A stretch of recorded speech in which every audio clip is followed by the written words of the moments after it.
उमरकोट में डॉक्टर हेमलाल वाघाणी की रिपोर्ट मुताबिक उमरकोट सिंध ज़रई यूनिवर्सिटी सब कैंपस उमरकोट के उस्तादनि ऐं मुलाज़िमनि खे गुज़िरियल 4 महीननि खां पघारूं न मिलियूं। उस्ताद ऐं मुलाज़िम शागिर्द सरापा एहतिजाज फौरी तौर पघारूं जारी करण जो मुतालबो।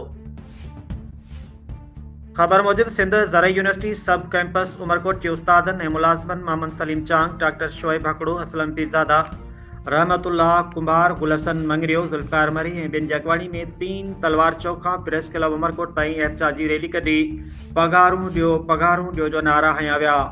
एहतिजाज दौरान उस्तादनि दाहिंदे चयो तनोजाम ज़रई यूनिवर्सिटी जी इंसामिया गैर संजीदगी जा रिकॉर्ड क़ाइमु करे छॾिया।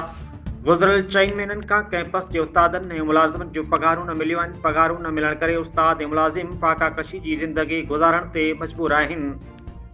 उन्हनि जा बचा लंघण पेट वेठा आहिनि। मुलाज़िमनि ऐं उस्तादनि पघारूं न थियण करे क्लास बंदि आहिनि। शागिर्दनि जी तइलीम सख़्त मुतासिर थी रही आहे। केरु बि नोटिस वठण वारो न आहे। इन्हनि चयो कैंपस जा उस्ताद ऐं मुलाज़िम गुज़िरियल 2 महीननि खां मुसलसल एहतिजाज ते आहिनि। मुलाज़िमनि जे एहतिजाज जे बावजूदि तनोजाम जी इंसामिया HAC सिंध हुकूमत जे कन ते चुभ नथी चुरे।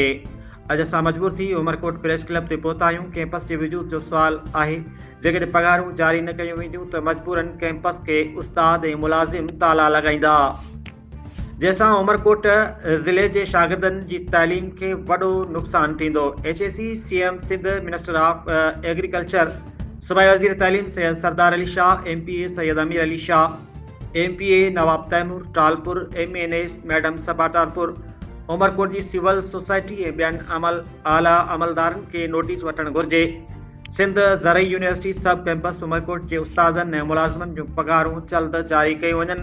ॿी सूरत में कैंपस खे ताला हणी सख़्त तहरीक हलाईंदासीं। रिपोर्ट करे आहे डॉक्टर हेमलाल वाघाणी। जारी कयो पघार नाहे छो भला